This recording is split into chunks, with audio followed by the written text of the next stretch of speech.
প্রিয় দর্শক আসসালামু আলাইকুম। এবার হাসনাত আব্দুল্লাহর পরে কপাল খুলে যেতে যাচ্ছে নাহিদ ইসলামেরও। তিনিও রিট করেছেন তার প্রতিদ্বন্দ্বী বিএনপির এম এ কাইয়ুম প্রসঙ্গে। দ্বৈত নাগরিকত্ব লুকিয়ে রেখে তিনি নির্বাচন কমিশনের কাছে দ্বৈত নাগরিকত্ব লুকিয়েছেন এমনটাই বলেছেন এবং উনি বিভিন্ন সোর্স থেকে জানতে পেরেছেন এবং কনফার্ম হয়ে আজকে রিট করেছেন। উনি যেটা বলেছেন যে ঢাকা ১১ আসনের ১১ দলীয় জোটের প্রার্থী ও জাতীয় নাগরিক পার্টির আহ্বায়ক নাহিদ ইসলাম বলেছেন যে কয়েকদিন আগে আমার বিভিন্ন সোর্স থেকে জেনেছি যে উনি বিএনপির প্রার্থী এম এ কাইয়ুম দ্বৈত নাগরিক। তিনি ইসিতে তথ্য গোপন করেছেন এবং এই এলাকার একজন সচেতন নাগরিক হিসেবে আমরা কোর্টে গিয়েছি। এখন আইনের সিদ্ধান্ত এবং আইন বিচার করবে। সোমবার সকালে পশ্চিম রামপুরায় গণসংযোগকালে সাংবাদিকদের একথা বলেন এবং ঢাকা ১১ আসনে বিএনপি প্রার্থী এম এ কাইয়ুম বিদেশি নাগরিকত্বর বিষয়ে হাইকোর্টে রিট আবেদন দাখিল করার পর এই ইস্যুতে কথা বলেন নাহিদ ইসলাম। নাহিদ ইসলাম বলেন যে প্রতিদিন নাহিদ ইসলামের কতগুলো ব্যানার ছিঁড়ে ফেলা হচ্ছে তা খোঁজ নিয়ে দেখেন এবং আমাদের কর্মীকে হুমকি দেওয়া হচ্ছে। আমরা আসলে আমার আসনে এই অবস্থা তাহলে অন্যদের আসনে কি হতে পারে সেটা বুঝেন এবং ইসিকে জানানোর পরেও তার কোনো ব্যবস্থা নেয়নি। তিনি ব্যক্ত করেন যে নির্বাচনকে ঘিরে আবারও লাশের রাজনীতি শুরু হয়েছে। আসলে নাহিদ ইসলাম এখানে কোথায় লাশ খুঁজে পেয়েছেন সেটা আমরা দেখিনি। কারণ এর মধ্যে একজনের মৃত্যু হয়েছে যদিও কোনো মৃত্যুই আমাদের কাঙ্ক্ষিত না এবং তফসিল ঘোষণার পরে যে মৃত্যু হয়েছে ২ জনের হাদির কথা আমরা এখনো ভুলি নাই এবং বিএনপির মোবাশ্বের। তো এখানে লাশের রাজনীতি আমরা আসলে সেভাবে দেখছি না। লাশের রাজনীতি হচ্ছে যে লাশের পর লাশ যদি পড়তে থাকে সেটা বিষয়। আর হচ্ছে যে উনি ব্যানার ছেঁড়ার কথা বলেছেন। এখন ব্যানার আসলে কে ছিঁড়ছে? আর নির্বাচন কমিশন উনি বলছেন যে নির্বাচন কমিশন এটা আমলে নিচ্ছে না। নির্বাচন কমিশন যখন দেখবেন যে তথ্য প্রমাণ যদি মিলে তাহলে তো আমলে নেবে। তার যদি কোনো ভিত্তি না থাকে, ওনাদের যেরকম নাসির পাটোয়ারি মানে প্রতিদিন অনেকগুলো অভিযোগ করে যাচ্ছেন মির্জা আব্বাসের ব্যাপারে।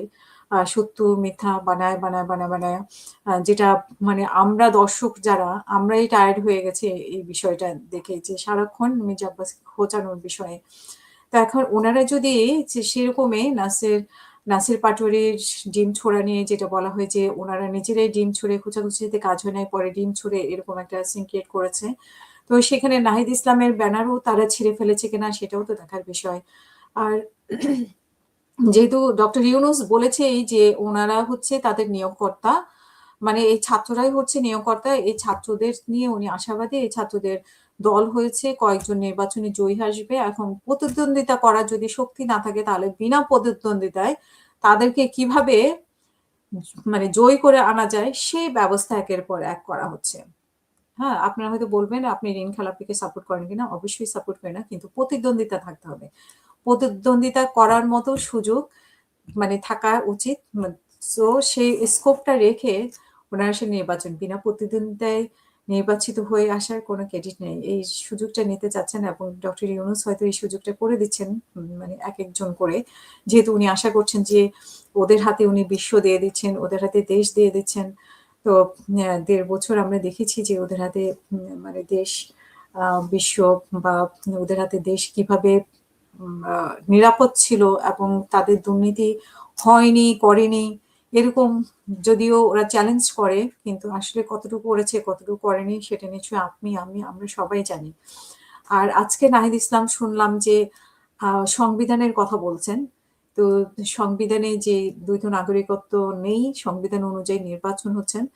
তো যেই নাহিদ সংবিধানের কথা বলছেন, সেই নাহিদকে আমি মানে মনে করিয়ে দিতে চাই যে কোন সংবিধানের অধীনে আপনি উপদেষ্টা ছিলেন।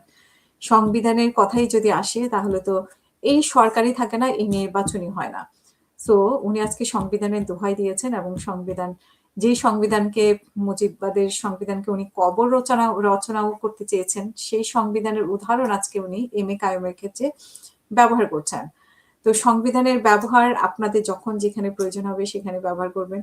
যেখানে ছুড়ে দেওয়ার প্রয়োজন হবে সেখানে ছুড়ে দিবেন।